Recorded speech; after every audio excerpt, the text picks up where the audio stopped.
আমরা বিএনপি বুঝি না, আওয়ামী লীগ বুঝি না, জাতীয় পার্টি বুঝি না, জামাত ইসলাম বুঝি না। আমরা সাধারণ মানুষ, এত রাজনীতি বুঝি না। আমরা বুঝি যে যারা ভালো মানুষ, সৎ মানুষ, যারা ইসলামকে পছন্দ করে, আমরা তাদেরকে সাপোর্ট দিব। এজন্য আমার ভোট আমি দেব, যাকে খুশি তাকে দেব না। আমার ভোট আমি দেব, ভালো মানুষ খুঁজে খুঁজে দেব। কোরআনের বিধানগুলো এই বাংলার জমিনে কায়েম হোক, আমরা চাই কি চাই না? আল্লাহর আইন দিয়ে সংসদ ভবন চলুক, চাই কি চাই না? আল্লাহর কোরআন দিয়ে এদেশের ক্যান্টনমেন্ট গুলা চলুক, আমরা চাই কি চাই না? এজন্য ভোট চুরি হোক, এটা আমরা চাই না, ঠিক কিনা? সব ধরনের সহিংসতা, মারামারি, দাঙ্গা হাঙ্গামা থেকে তুমি আমার এই সোনার বাংলাদেশকে বাঁচাও। আমরা সাধারণ মানুষ, আমরা খেটে খাওয়া মানুষ, আমরা তো রাজনীতি বুঝি না, ঠিক কিনা? আমরা বিএনপি বুঝি না, আওয়ামী লীগ বুঝি না, জাতীয় পার্টি বুঝি না, জামাত ইসলাম বুঝি না। আমরা বুঝি যারাই ইসলামের পক্ষে, যারাই জনগণের পক্ষে, যারা মাটি ও মানুষের নেতা, তাদের পক্ষে আমাদের ভোট যেতে হবে। চিল্লায় এখন, ঠিক কিনা? আপনার ভোট এটা আমানত। আপনি চাইলেই যারে মন চায় তারে ভোট দিয়ে দিতে পারেন না। আপনার ভোট যেতে হবে যিনি সৎ, যিনি কোরআনকে ভালোবাসে, যিনি ইসলামকে ভালোবাসে, তার সমর্থনে আপনার ভোট যাওয়া উচিত, ঠিক কিনা? প্রশংসা করতে হবে কার? আরো জোরে বলেন, কার? সকালবেলা প্রশংসা করব কার? বিকেল বেলা? শীতকালে? গ্রীষ্মকালে? ভোট দেওয়ার সময়? ভোট চুরি করার সময়? ভোট চুরি হোক, ভোট কেন্দ্রে মারামারি হোক, আমরা চাই না, ঠিক কিনা? সামনে নির্বাচন, আমরা চাই একটা সুষ্ঠু নির্বাচন এদেশে হোক, শান্তিপূর্ণভাবে আমরা আমাদের নেতা নেত্রীদেরকে যেন বাছাই করতে পারি, ঠিক কিনা? এজন্য ভোট একটা আমানত, আল্লাহর পক্ষ থেকে আমানত। কুল্লুকুম রাঈন ওয়া কুল্লুকুম মাসউলুন আন রাইয়াতিহি। তোমরা প্রত্যেকেই দায়িত্বশীল, প্রত্যেকেই আমিন।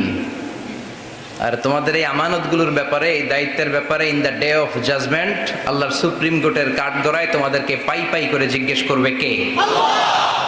এজন্য আমার ভোট আমি দেব, যাকে খুশি তাকে দেব না। আমার ভোট আমি দেব, ভালো মানুষ খুঁজে খুঁজে দেব, ঠিক কিনা? এই দেশে ভালো মানুষের কোনো অভাব নেই, চিল্লায় বলেন, ঠিক কিনা? আমরা বিএনপি বুঝি না, আওয়ামী লীগ বুঝি না, জাতীয় পার্টি বুঝি না, জামাত ইসলাম বুঝি না। আমরা সাধারণ মানুষ, এত রাজনীতি বুঝি না। আমরা বুঝি যে যারা ভালো মানুষ, সৎ মানুষ, যারা ইসলামকে পছন্দ করে, আমরা তাদেরকে সাপোর্ট দিব। কারণ তাদেরকে সাপোর্ট দিলে আমাদের এলাকাগুলোতে রহমত পাঠাবে কে?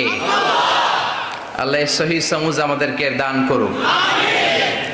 নেতা নির্বাচনের ক্ষেত্রে আমাদের খুব বেশি সাবধান হওয়া উচিত, এবং নেতা ভুল করলেও আমাদের ঠিক করে দেওয়া উচিত, ঠিক কিনা? ইমাম সাহেব নামাজ শুরু করেছেন, ওয়াদ-দুহা ওয়াল-লাইলি ইযা সাজা মা ওয়াদ্দাআকা রাব্বুকা ওয়া মা ক্বালা। এরপরে ভুলে গেছে, আর বের হয় না। এরকম হয় না? বিশ্বনবীরও হতো, সাহাবাদেরও হতো। তো কি করবেন? তাফতাহু লিল ইমাম, ইমামকে পেছন থেকে ছুটিয়ে দিবেন। ইমামের জিহ্বায় যদি গিড়া লেগে যায়, সূরা যদি আয়াতগুলো আটকে যায়, প্রথমে টাইম দিবেন যে উনি ছুটাতে পারে কিনা। অনেকে আবার পিছন থেকে ওত পেতে বসে থাকে তারাবির নামাজের সময়, না? এটা ঠিক না। এই নিয়তে যদি হেফজ করেন, দিনও শেষ, দুনিয়াও শেষ, আখিরাতও শেষ, ঠিক কিনা?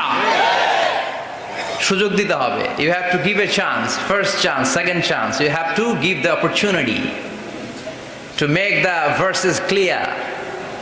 তার কাছে ক্লিয়ার হলে সে হয়তো আবার পারবে, কিন্তু কোনোভাবে ছুটাইতে পারে না। তখন পিছন থেকে আমাদের ঠিক করে দেওয়ার দরকার আছে না নাই? তো মসজিদে যদি ঠিক করে দেয়, মসজিদের বাইরে? মসজিদের ইমাম মানে নেতা, আর এই যে ভোট দিয়ে যাদেরকে বানায় এরা কি? আর খেতা নামি, এরাও নেতা। এরাও কি? এরাও সম্মানিত। কিন্তু এরা ভুল করতেই পারে, মানুষ মাত্রই ভুল। এজন্য মসজিদে ইমাম যদি ভুল করে দেয়, আন্তরিকভাবে যেমনি শুধরে দেয়, সমাজের নেতাও যদি ভুল করে শুধরে দিতে হবে, চিল্লায় বলেন, ঠিক কিনা? এজন্য আমানতের খেয়ানত যেন না হয়। One of the minor sign before the day of judgement, কিয়ামতের আগে একটা ছোট্ট আলামত হচ্ছে আমানতের খেয়ানত হয়ে যাবে।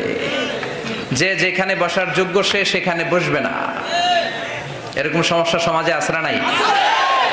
এজন্য বুঝে শুনে, এজন্য বুঝে শুনে আল্লাহ আমাদেরকে সহিহ সমাজ দান করুক। আমরা পড়ি আমিন।